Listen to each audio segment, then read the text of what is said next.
Good afternoon. My name is Carlos Sarre. Today I will describe how I will use guided reading for fifth graders, reading a text on the U.S. Constitution.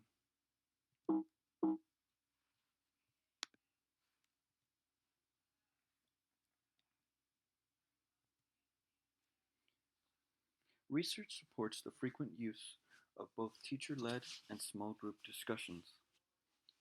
Rich discussions about text have the potential to increase students' abilities to analyze what they read, to think critically, to engage students, and to improve students' conceptual understanding and learning, all of which can lead to improved reading and comprehension over time. Discussing texts is a way to mine the shared knowledge of the class while simultaneously supporting students as they independently construct meaning. The impact of these experiences extends beyond a single lesson. It ultimately supports comprehension when students read text independently.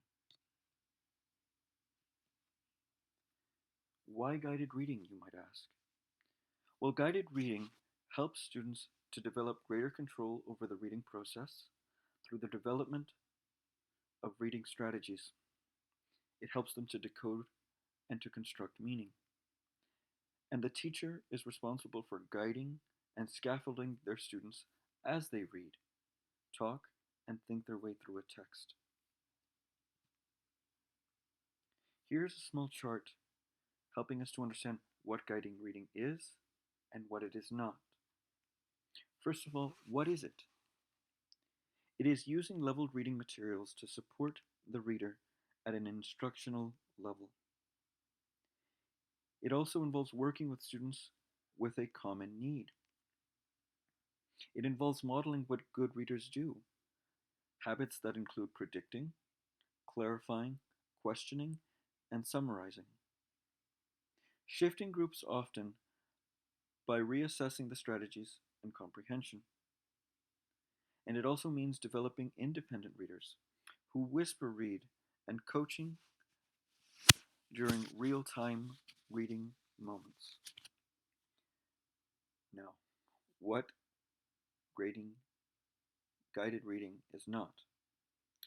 It is not working with groups of students with the same using the same text for each group, regardless of reading level. Reading texts, it also involves not reading texts that are neither too easy nor those that are too hard. It means asking the students to read without establishing a purpose to read and without making the connection to a reader's actual experiences. It also doesn't mean leaving the groups for long periods of time, or at that case, all year. It also doesn't mean using a round robin reading system in which one student reads at a time and others listen, with the teacher providing the corrections.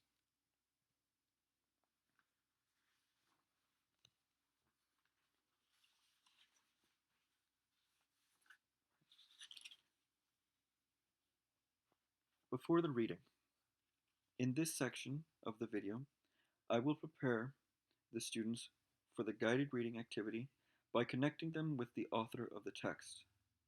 Other activities before,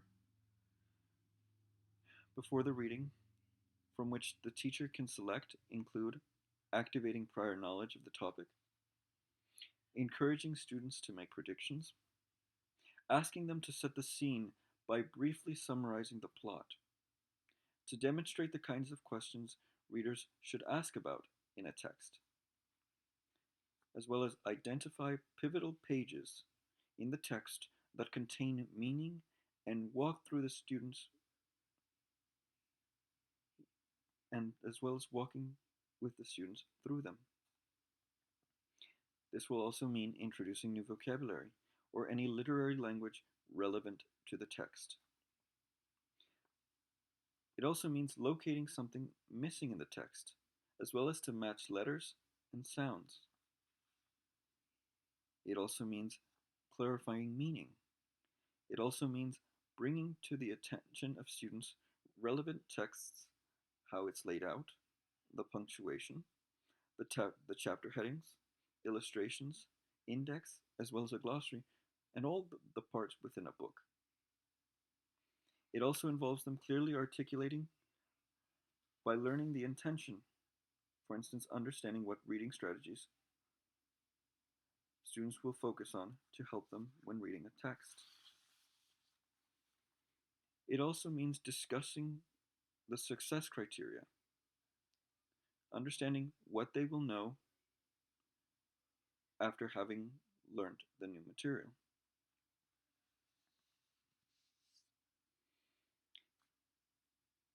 Here's an example of one idea. This will be my anticipatory set. A teacher would welcome their students, saying, "Good morning. Let's use our daily mood barometer to measure our happiness index. Jose, please come to the front of the room and tally and record today's happiness index. This will take time. Usually, the teacher will spend half a minute or so to set up the mood for the day. Now, they will assign students to various groups. One of the groups, of not more than 6, will participate in the guided reading activity. They will also be shown a sign in most stores that tell them how they can protect themselves from the coronavirus. This tells them what they can do and what they cannot do. The teacher would say something similar to this. Yesterday, I went to the local department store. Before I was going in, I was given information to protect me against the coronavirus. I asked myself, what is this? The clerk told me about the seriousness of the virus and to read the sign so that I can protect myself and others. She told me that is the law of the land. We have to observe it. And then from here, I will present the actual sign to the court, to the class.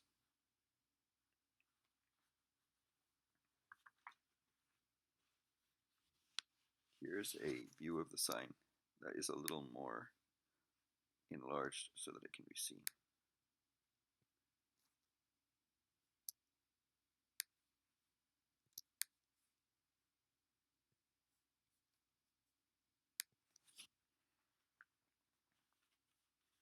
Three, the teacher will connect the text of the day by showing them a copy of the Constitution and says,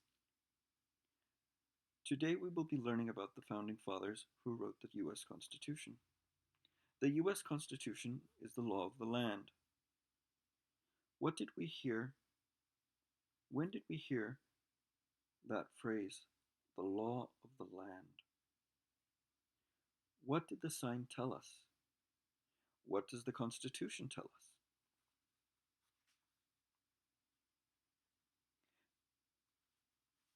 And here, this teacher strives to make a connection to establish the definition of the Constitution by tying what they already know to something they will eventually learn. Today we will be learning about the Founding Fathers who wrote our U.S. Constitution. Here is a picture of the Founding Fathers around a table.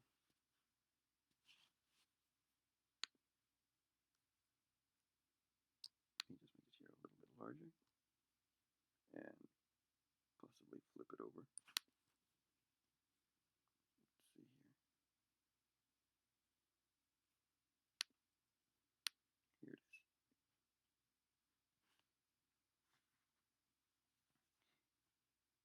Since students had heard about the names of some of the Founding Fathers, they will have an idea of the role they had played in the formation of this country. Who do you think the Founding Fathers were? Why do you think they were called the Founding Fathers?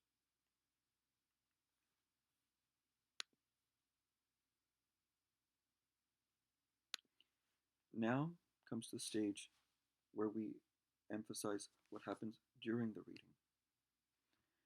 The teacher's role during the reading is to keep anecdotal records on what strategies their students are using independently or with some assistance. 1. Finger tracking the text, limiting phrasing instead of word by word. A sample of what a teacher uses as anecdotal record can be seen in the following table. Here we see that the teacher is required to write down the text, the level of the reading, the date, and what the learner's intention is. In the left column, the teacher will write the students' names, and in the right, they will write certain comments as to what will be expected.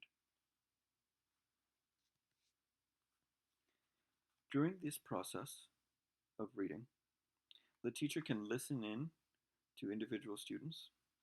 They can observe the reader's behaviors for evidence of strategy use. They can assist the students with problem solving using the sources of information, the use of meaning, structure, and visual information on the extended text. It will also confirm a student's problem solving attempts and successes. The teacher will also give timely and specific feedback to help students achieve the lesson focus.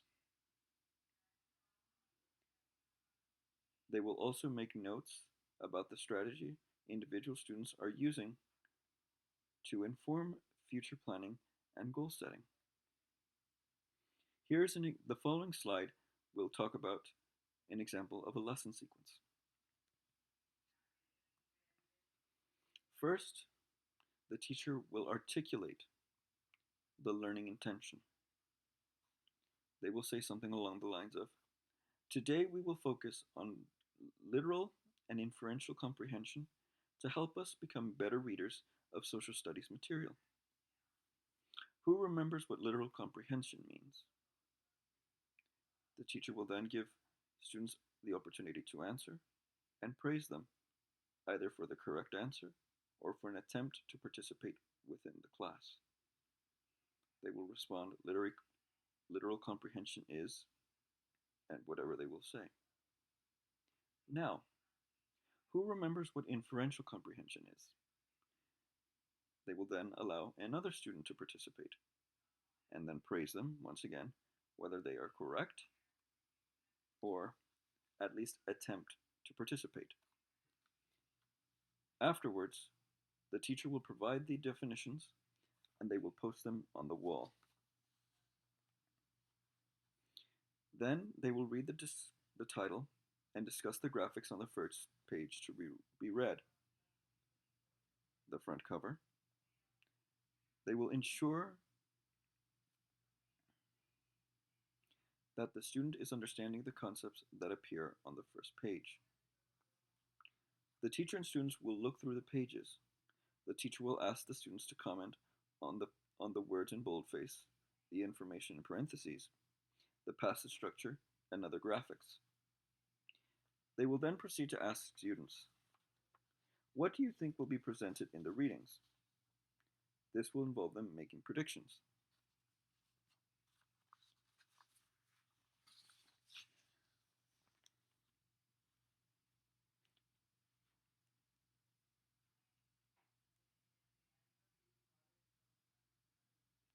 After all have read the text,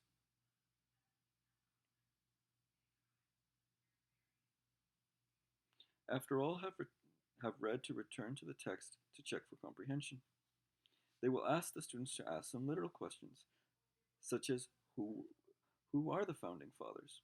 What did they do? Why did they want a constitution? This is where the teacher will use the term literal and explain what it means. And then they will ask the students to find a page in the text that answers one of the prompted questions and read it to the group.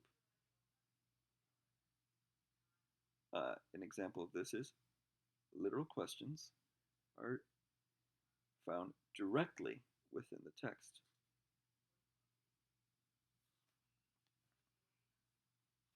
Now, now the teacher will use the text and prompt the students to think inferentially. Now they will use the term inferential and demonstrate how to think inferentially. The teacher will ask the students to turn to pages 8, 9, 10, and 11. They will examine text clues, ask questions such as, why do you think the founding fathers were so interested in framing a constitution? Did you see any women in the group? Why do you think there were no women involved? Why do you think the author focused on describing the lives of the founding fathers only? Compare the body language of the various founding fathers in the picture. Remind the students that inferential comprehension means making an inference, which requires linking clues and background knowledge. Ask the students to link ideas just discussed and to lead them to making an inference based on the questions provided by the teacher. Now the teacher will return to the learner intention and success criteria. They will ask the students who could answer a literal question. Then they will ask an inferential question. The teacher will then proceed to record the anecdotal responses for future planning. And the third and final part of, of the reading includes what is done after reading. This is when the teacher will ask students to comment on the experience they had reading in a small group. The teachers then review the anecdotal notes and plans for regrouping students, or continue with the same group and plans other guided reading passages to reinforce what was learned. The reading focus is identified through the analysis of running records, such as text accuracy, cueing systems, and identifying reading behaviors.